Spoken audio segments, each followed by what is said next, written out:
Good evening, everyone. They call him the drug czar, and today he came to Covington to talk about heroin. The Northern Kentucky Chamber of Commerce hosted a government forum to address the region's growing heroin problem. Senate Leader Mitch McConnell brought the national drug czar with him. Local 12's Joe Webb went to the forum, joins us from the newsroom with the story. Joe, did they accomplish anything today?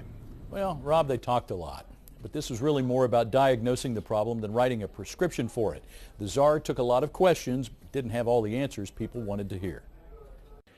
It was a strange mix for a Chamber of Commerce forum. Business leaders and politicians mixed with recovery advocates and parents of children lost to heroin. Even Senator McConnell acknowledged it takes a village. I might say I have plenty of differences with the administration, as all of you probably know, but I'm here with the Director of Drug Policy because this is something that is beyond partisan debate. Drug czar Michael Botticelli touted $133 million new federal dollars to help with prevention, treatment, and recovery for heroin addicts. He supports needle exchanges and encouraged communities to apply for grants to fund naloxone revival kits for first responders, even though some critics say it only gives addicts an excuse to shoot up again.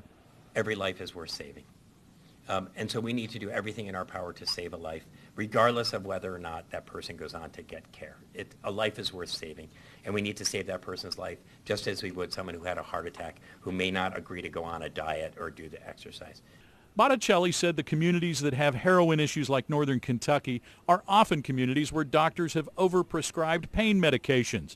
That prompted a question from Emily Walden, who lost her son TJ to heroin 3 years ago. Today would have been TJ Walden's 24th birthday. So when is the FDA going to put American lives before the paychecks of Big Pharma? Botticelli said the FDA is doing everything it can. He also had no real answer when NKY Hates Heroin's Noel Stegner asked about money for more residential treatment beds. We need to be able to make sure we have services available as soon as they ask for help and not have to wait and have parents and grandparents and people call day after day after day to get a bed.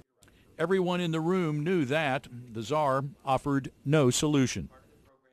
Northern Kentucky has between 400 and 425 residential treatment beds for addicts. The current wait is 3 months for men, 5 months for women.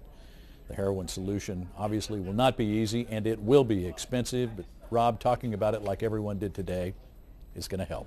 I'm sure it does, but it didn't sound like these people at the meeting got any information that they were hoping for, did they, Joe? Well, they got some explanations, and they got some talk about some programs and some grant programs that they can apply for, but there wasn't really, there was no guarantee of, he didn't come here with a check saying, here's some money to build a treatment facility, or here's a specific change that we're going to make. It was just kind of an update. It was more informational than anything. Joe, thanks very much. Botticelli has been the drug czar since February. You may recall the Senate unanimously confirmed his appointment.